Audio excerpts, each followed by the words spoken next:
Greetings, blessings, and wholeness, family. I'm going to try and take my time with this one, so sit back, grab a blankie, maybe a little cup of tea, some organic cookies, and let's get into it. As you may or may not know, I've been documenting the highs and the lows for a good amount of years now in Vermont, where I live, southern Vermont to be exact, and just the past 2 weeks have been crazy. So 42, that was like our last cold date, kind of frost. I put chilly, got our 6th rain. And then these are all the lows that it's been when we wake up. 55, 60, 62, 62, 62, 59, 54, 59, 62, 72, and then 50. And 85, 88, 90, 92, 87. It's been pretty much in the 80s. We had a few 70s, and then this whole past week has been, we're here now on Sunday the 26th. So ever since we had that 42, these past 2 weeks have been just extremely hot. Like just summer snapped right into May. And then, so here's the farm. And since we've had that warm weather,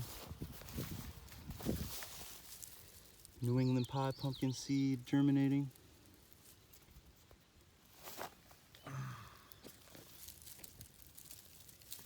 I've had to be watering. I've been, I can't even talk straight, it's so hot right now. I've been watering when I can, every day, every other day. The peas have kind of been like taking a toll. A toll has been taken on the peas because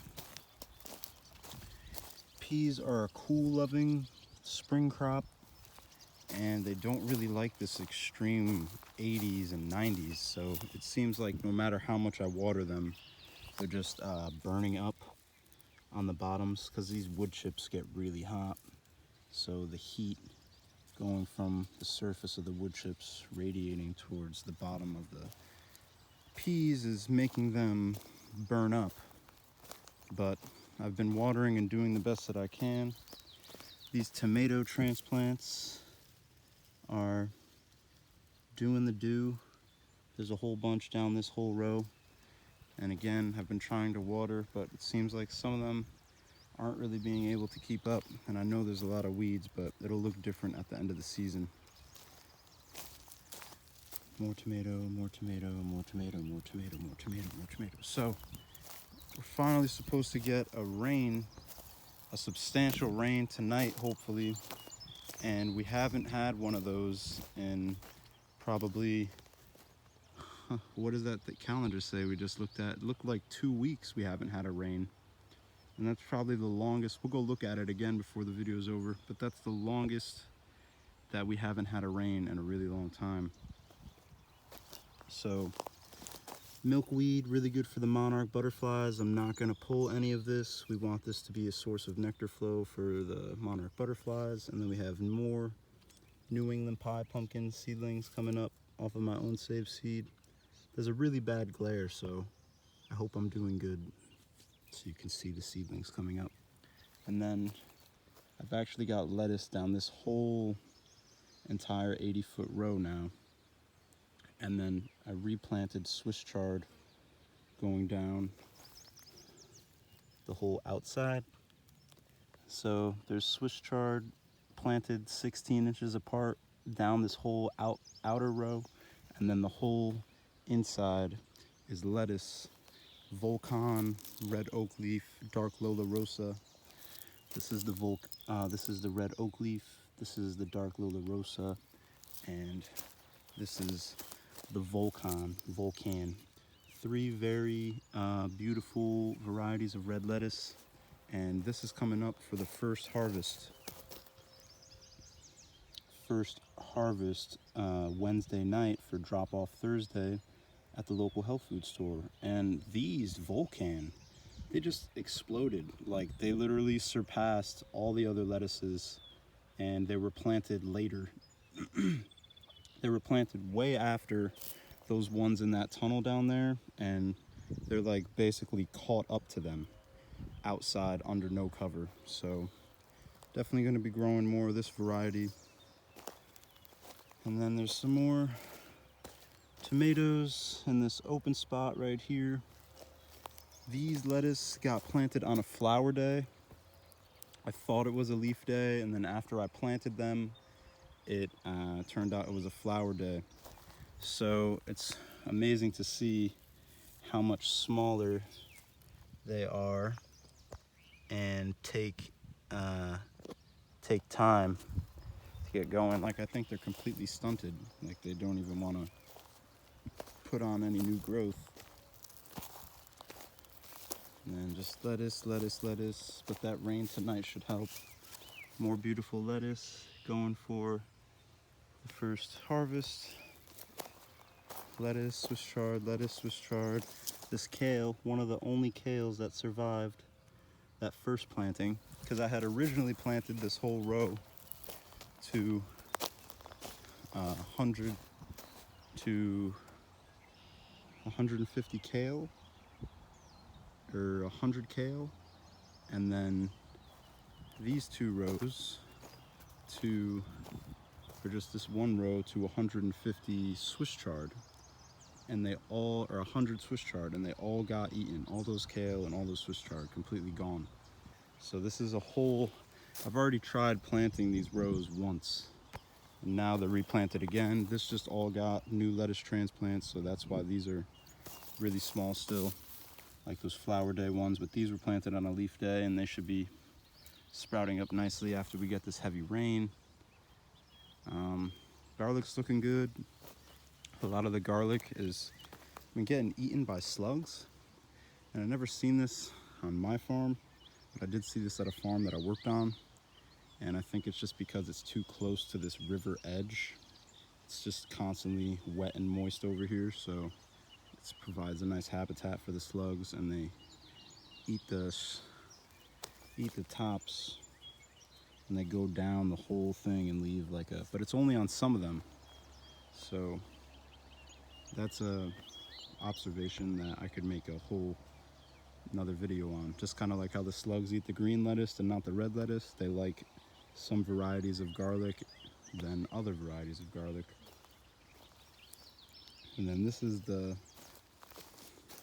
money maker right here. This is where the bulk of the lettuce is going to come out of for that first harvest, and I'll go around and snip what's ready for on the outside the tunnels, and then that'll create regrowth and start a nice little weekly production of lettuce off to the races. This whole row is all peppers. Can't really see them because they had to put off their leaves. They went through a little bit of transplant shock because they've been in their pots since February, so they'll regrow. They're liking this hot weather. And then so down the walkway of this is Swiss chard on both sides. So I'll just be able to walk right down the row and harvest. I'll just go down one side, harvest one side, and then go back up the other and harvest the other. And then kind of like off center in between each 2 Swiss chard plants, there's now 50 cucumbers down this whole row. So the cucumbers will spread out, create shade, kind of grow under the Swiss chard, and it'll be a nice interplanting. So this bed, we got the peas to start it off with, the tomatoes, New England pie pumpkin seedlings coming up around the whole edge. Garlic's gonna come out. and it's going to get flipped to an amazing bed flip. Stay tuned on that. These 2 tunnels completely filled with lettuce. Behind this last tunnel, there's some onions, and then there's a spot where it just gets too much shade back there, so I don't even know if I'm gonna plant back there. This whole row, lettuce all the way down. Hopefully they start to do a little bit better after the next rain. This whole row, garlic. Also, when the garlic harvests in first week to third week of July, this is gonna get flipped to an amazing bed flip. Stay tuned for more on that. Cucumbers, this 2 rows of Swiss chard. Then I'm gonna finish it off with another 50 cucumbers down this one. So it'll be cucumbers, Swiss chard, cucumbers. And then if we go to this row, got a whole more row of garlic, and then exciting surprise, black walnut seeds and chestnut seeds that I planted with the garlic all started to come up now. So, and I had direct sown, before they started coming up, I had direct sown some of my own saved seed from honey nut squash. So the garlic will come out, the chestnuts and the black walnuts will stay in this row, and then the honey nut squash will grow around the trees and create more protection for the rest of the season. I'll harvest the squash at the end of the season and then harvest the 1-year-old tree saplings. I also have some more. Now these are the beds that have been completely taken over by weeds because I let them. I let the dandelions go to seed and flower. I'm letting this scabioso, go to flower and be a good nectar source for bees. And it's kind of acting as like a cover crop because since there's nothing growing here, like food crops, why not have something growing here? But this is all gonna get completely changed. And then I'm gonna plant some, I have some blue hover squash starter plants that are ready to go in the ground and a few others. And then back at the house, there's a whole more array of cucumbers, like 5 more trays of cucumbers. I'm gonna go cucumber crazy this year. Insane cucumber crazy. And then this whole row, potatoes coming up, those will get harvested and this will get flipped to fall vegetables. These 2 rows still have potential for planting all the way down. This row, another variety of potatoes, those will get harvested and flipped to a fall vegetable. Then more peas, these peas are doing good. All the peppers are still on all along down this whole side. And then there's actually more weeds. Oh, I just saw a snake. That's what we like to see in all those voles. And since it's been so hot, I haven't seen too many jumping worms, so I think they're dying from this heat. So more weeds. I'm gonna get this under control and plant more plants. It'll make more sense soon.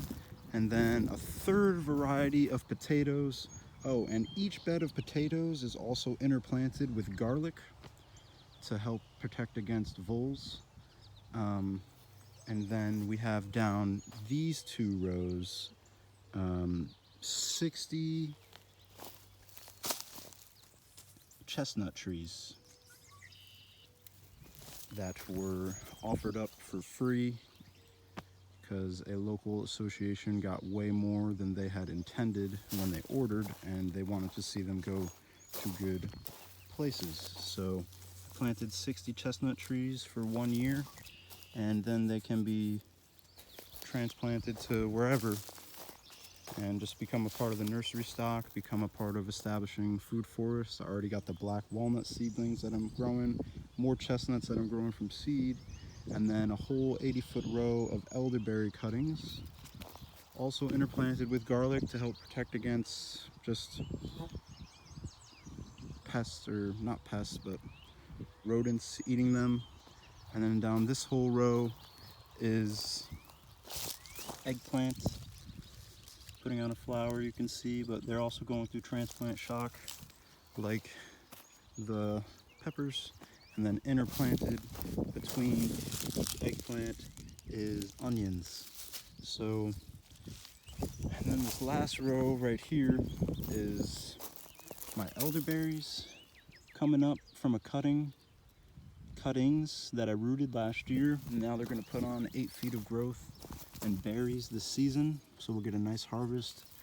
And there's currants all around the whole border, not all around, but there's like, you know, one currant on that side, one currant on this side, one currant on this side, and one currant like right over here. So I'm propagating those as well. And then amongst this milkweed right here, you can see the Jerusalem artichokes are starting to come up as well, or sunchokes, which was one of the main food staple crops to the natives, the Abenaki people who used to inhabit this land. And they produce an edible tuber with a 12 to 18 foot tall sunflower. So that's the north side right here, and that's gonna all be a nice wall of sunflowers. The pasture, it's pretty much ready to get mowed, but I just wanted to let it grow a little bit more, to let the grass heal a little bit more and get back to a recovered stage. And it's looking pretty much there, and I really need to get mulching on these weeds. So first week of June coming up, gonna get the second scythe of the year. And yeah, I know it looks like a whole bunch of weeds, but everything that I explained is here. And oh, rhubarb starter plant, raspberries putting on their